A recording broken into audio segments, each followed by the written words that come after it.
Former Tshwane MMC for Utility Services Abel Tau says the Hammanskraal cholera water crisis, which has so far claimed the lives of 17 people, could have been avoided years ago if corruption was not rife and political leaders paid attention to the cries of that community.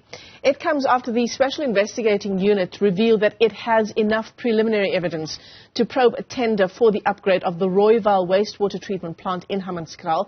That tender was awarded to controversial businessman Edwin Sodi and later revoked by then-MMC Abel Tau.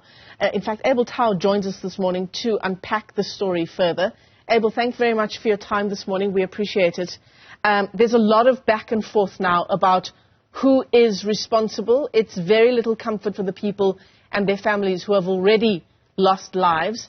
But what is your explanation of how things unfolded and how this 292 million rand tender was awarded to Edwin Sodi's consortium? Good morning, Michelle, and good morning to viewers. Condolences to, obviously, the families of those who've lost their lives due to this negligent and unfortunate incident of cholera outbreak, which I firmly believe that could have been avoided. Obviously, here we see a classic case of complete lack of leadership or disinterest from those who are leading the city, but as well as, community leaders and leaders in general. Now, from where I stand, you are correct to say by the time I had left office in 2020 already, we had cancelled this contract because there were telltale signs. Now, what you would know and appreciate is that when these things happen, politicians don't or are supposed not to be involved in the procurement system, but obviously we play our oversight role. And at that point, you could clearly see that this consortium or this joint venture was not in a position to be able to deliver and do the work that it needed to do. And unfortunately, from that point, we had provided direction. And obviously, we could have been very far from where we are. At the time when I was MMC, there was real strides that were made in ensuring that the water in Hammanskraal gets to be resolved. And unfortunately, we find ourselves in a space where people have died and we've regressed. And unfortunately, we are worse than where we were in 2016, even worse than where we were when the process was started in 2004. Today, it needs much, much more money. Today, it needs much, much, much more attention. And unfortunately, we know that, and today it has claimed life. So obviously, I do believe that people need to be held to account. Top amongst those, I think the Department of Water and Sanitation cannot absolve itself here. I think they are the authority, they are the water authority in the country. And first and foremost, they are the people who should obviously be looked at as well.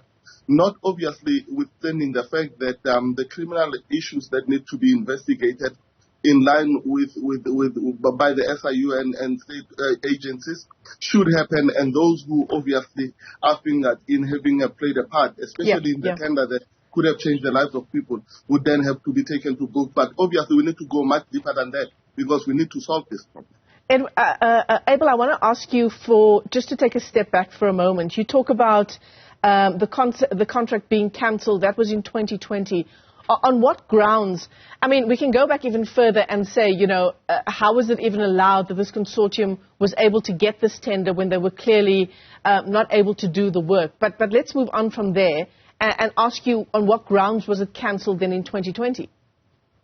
Look, when in 2020 I took office, there was obviously a whistleblower who came to us and said they believe that this contract, this company cannot do the job. I think of the three companies that were shortlisted or found themselves as the top three, it was the least experienced. It was overpriced by over 50 million. One of the companies did not have the type of grading that it needed as a joint venture partner to obviously deliver or be able to work in such an environment or do the work that was expected. So from that, I think as politicians, we needed to then zoom in and say, let's see. And clearly, there were those challenges, which I do think that when these reports surface, you will see there's absolutely no way. In our Hammanskraal water report that I commissioned and We worked together with law experts in the form of Professor Letwalo and others. I mean, that whistleblower who called himself Mr. X actually gave us evidence to that effect. And that was information that we presented as well to the city and said there's a problem here. So not only did we try to assist and intervene in 2020, we tried to assist as well in August 2021. And unfortunately, the city again went ahead and still did nothing until we find ourselves in 2023 where people have died. And I just think it is absolute recklessness from those who would really led this city. It cannot be forgiven. And I think the people must also, I'm hoping that we are looking at all avenues with our legal team to see what we can do, because I do think that even the mayors that have presided over the city over the past few years, including Mayor Randall Williams, who obviously received this report and could have done something about it, did not do anything. Therefore, these mayors must also be brought to book. Politicians must learn that the responsibility that we raise our hands to take is one that we should be held to account on, and we cannot just go around allowing things to happen and then later claiming ignorance and that we did not want to interfere. I think we need to start taking politicians to book. So you're saying it was in 2021, following your investigation into water in Hammanskraal, that you presented that report to the city, that Randall Williams received it, and what was the response? Randall Williams gave us his own version of a report trying to convince us that the city is actually doing something. And according to the city, and you can go into archives, I think even Jordan Griffiths, who is the chief of staff in the office of the mayor, did actually say that by the end of 2021 that year, the water quality would have improved considerably. And unfortunately, they received the report and did nothing. But what I can tell you, Michelle, is that the water in Hammanskraal, this is not rocket science. The technology that we are using is old, and therefore it could have been fixed. It could have been just a simple mere maintenance issue that could have been, undertaken, could have resolved most of the problems that we are having. I mean, at the time when I was in MMC, we came in, there was not even a plant manager. We had to start and say, but there's no one to take accountability of the plant. Let's ensure that there's leadership in the plant. I mean, cable theft was right. When the plant like that goes off, it discharges into the Apis River raw sewer. I mean, some of the interventions where you understand that the plant is operating at overcapacity, and therefore it needs to, at least you need to maximize its functionality. And unfortunately, these are not things that you see that the city is interested in. They're interested in tenders. They're interested in pushing whatever agendas that they are pushing. I mean, the administration of the DA in the city has been dismal. I mean, I'm the one of the things that we had to fight was the Kratos power deal. They have just been interested in ensuring that they sign tenders and don't care whether or not the work has been done. And that's the unfortunate situation that we find ourselves in the city. And hence I'm saying even politicians need to be probed and we need to go after them. Look, Abel, it's easy for you to now come and say that you were the one who was making strides, you know, that when you were MMC, things were improving. But that's not the story that residents tell us, residents in Hammanskraal. They say there's been very little, if any, there's been absolutely no improvement in the water quality. It's something that they've been battling for 2 decades almost. So when you talk about things improving under your tenure as MMC, what do you mean? You know, Michelle, if I can take you to institutions like the Human Rights Commission. I mean, at the time, when I led the city as an MMC, they were very much involved. At some point, they were very happy to see the kind of strides that we're making. I took the portfolio committee on human settlements, water and sanitation to Hammanskraal, and we demonstrated the plans that we had and the stuff that we're doing. I did the same with the NCOP, and all of these bodies, they concurred, including the Hammanskraal Residents Association, which had been spearheading this issue, and Hammanskraal residents. Unfortunately, when you have a 2-decade-long problem such as this one that you are having in Hammanskraal, and there's been a period of improvement that lasts about a year or so, and it is not consistent and long enough, it is easy for residents on the ground to really not feel the impact.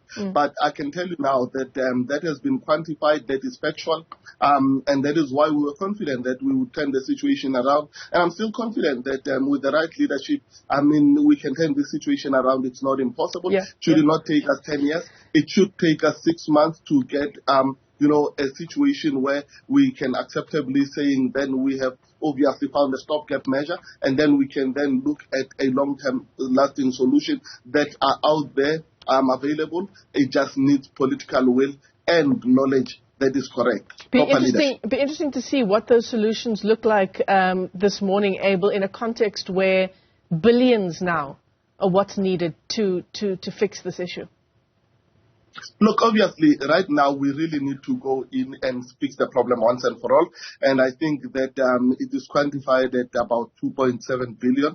I think that it's pitched much higher. I think there is technology from the time when we're doing work around this. There is technology that can be retrofitted in that you get in countries like your Netherlands and stuff that can obviously be looked in. This plant was built in the late 40s. So obviously the technology that's there, it's old. But if you then go out there in the world and get latest technology, you obviously can retrofit some of that into the current plant and be able to get much more capacity out of it and be able to do what needs to be done. Obviously, the issues around overcapacity and all of those things are issues that would need to obviously be invested in. But you need to get the plant working efficiently at 100% now, and then deal with the long-term issues where you are able to intervene. But even simple, there is a pipeline that runs up to Block DD. That's a rainwater pipeline. I have always maintained that we can extend that pipeline all the way to Temba, have a pump station and a reservoir halfway through, and then you should resolve the problem. You don't necessarily have to give people of Hammanskraal water. You can give them the same water quality that people in Waterkloof have, but there is no political will. That's what is the problem here. Abel Tau, let me thank you for your time this morning. He's the former MMC for Utility Services in Tshwane, and he said all kinds of things in our interview this morning. The issue of politicization of the Hammanskraal cholera outbreak still showing no signs of abating. What will it take to ensure that there is no repeat of this crisis?